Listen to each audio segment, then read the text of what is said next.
வணக்கம். நான் உங்கள் ஜெயா.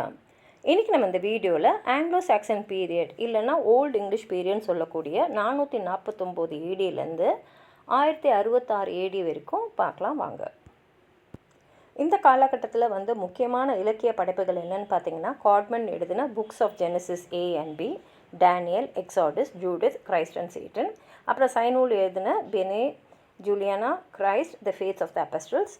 ஆல்ஃப்ரட் த கிரேட், அதாவது கிங் ஆல்ஃப்ரட் த கிரேட், இவர் எழுதின ecclesiastical history of England, cura pastoralis, the history of the world, consolations of philosophy, soliloquies, இது எல்லாமே மொழிபெயர்ப்பு தான். அதுக்கப்புறம் அவரே எழுதின ஆங்கிலோ சாக்சன் குரானிக்கல். ஆல்ஃப்ரிக் எழுதின Catholic homilies, the lives of the saints, colloquy. Wulfstan எழுதின செர்மோ லுஃபி, அப்புறம் ஆங்கிலஸ். மாங்க் பைஃப்ரத் எழுதின மேனுவல். ஆரம்ப காலகட்டத்தில் பார்த்திங்கன்னா 449 ஏடியில் அந்த பிரிட்டிஷ் நாட்டில் வாழ்ந்து மக்களுக்கு இது பிரிட்டன், இது இங்கிலாந்து அப்படின்ற பேர்லாம் கிடையாது. அவங்கெல்லாம் அங்கே வாழ்ந்துருந்தாங்க. அந்தந்த இடத்துக்கு ஒரு பேர் கொடுத்து அவங்க வாழ்ந்துட்டு இருந்தாங்க. முக்கியமாக பார்த்திங்கன்னா தேம்ஸ் நதிக்கரையிலும் வாலஸ்ன்ற மலைப்பகுதியில் தான் அவங்க வாழ்ந்துட்டு இருந்தாங்க. இவங்களெல்லாம் எல்லாருமே பிரைத்தோன்ஸ் இல்லைனா செல்டிக் பீப்புள்னு சொல்லுவாங்க. அவங்களுக்குன்னு ஒரு நாட்டுக்கான மொழின்னு ஒன்று இல்லை. இப்போ இங்கிலாண்டுனா ஆங்கிலம் சொல்கிறோம் இல்லையா, அந்த மாதிரிலாம் மொழி இல்லை.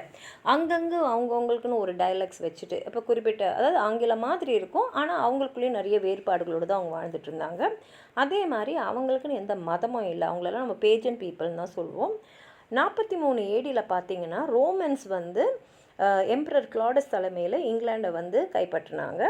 இவங்களும் அந்த அளவுக்கு போர் திறமையெல்லாம் இல்லாத ஒரு காலகட்டத்தில் வாழ்ந்த மக்கள். அவங்க இந்த ரோமன்ஸ் அப்படியே ஏற்றுக்கிட்டு அவங்களுடைய தலைமையை கீழே, ஏன்னா அவங்களால இவங்களுக்கு ஒரு பாதுகாப்பாக இருந்ததுனால இவங்க நிம்மதியாக வாழ்ந்துட்டு இருந்தாங்க.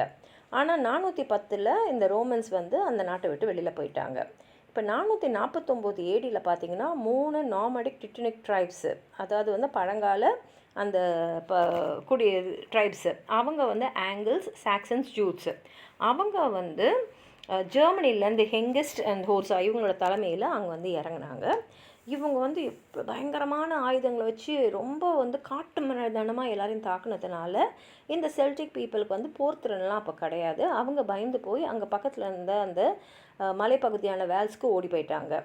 இதுலேயே பார்த்திங்கன்னா இந்த 3 பேரில் ஜூட்ஸ் காலப்போக்கில் மறைஞ்சிட்டாங்க. ஆங்கிள்ஸ் அண்ட் சாக்சன்ஸ் மாத்திரம் அந்த இடத்துல தங்கி இருந்துட்டு அவங்க பாட்டுக்கு அவங்க வாழ்க்கை நடத்திட்டு இருந்தாங்க. போக போக பார்த்தா இவங்களுக்குள்ளேயும் ஒரு கல்ச்சர் இருந்தது.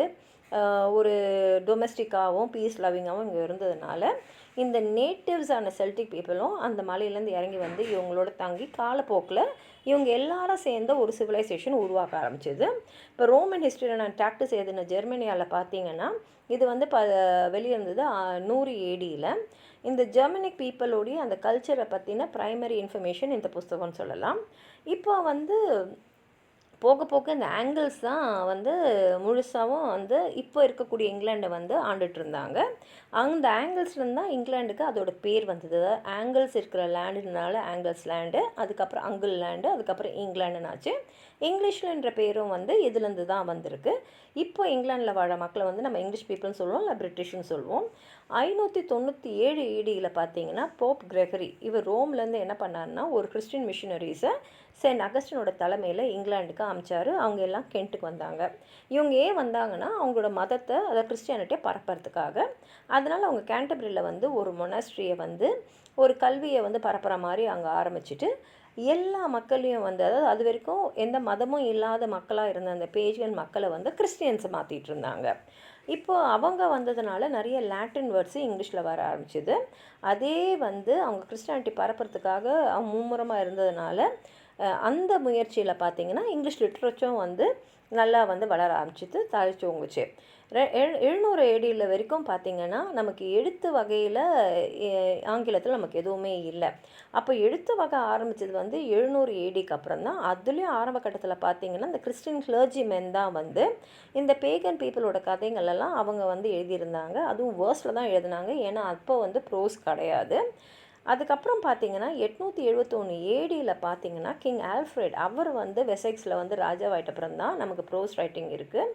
அதே சமயத்தில் 1066 நடந்த நார்மன் கான்கெஸ்டோடு இந்த ஓல்டு இங்கிலீஷ் பீரியட் முடிவுக்கு வந்தால் சொல்கிறாங்க. ஆனால் ப்ரோஸ் மாத்திரம் 1150 வரைக்கும் தொடர்ச்சியாக இருந்திருக்கு, அதாவது ஓல்டு இங்கிலீஷ் பீரியடோட ப்ரோஸு. அதுக்கப்புறம் இந்த பேஜன் பீப்புளெலாம் வந்து கிறிஸ்டின்ஸாக மாறினது வந்து நார்த்தம்பிரியாவிலும் ஆரம்பிச்சது. ஏன்னா ஐரிஷ் மிஷினரிஸ்லாம் இந்த வேலையை செஞ்சாங்க. அதுக்கப்புறம்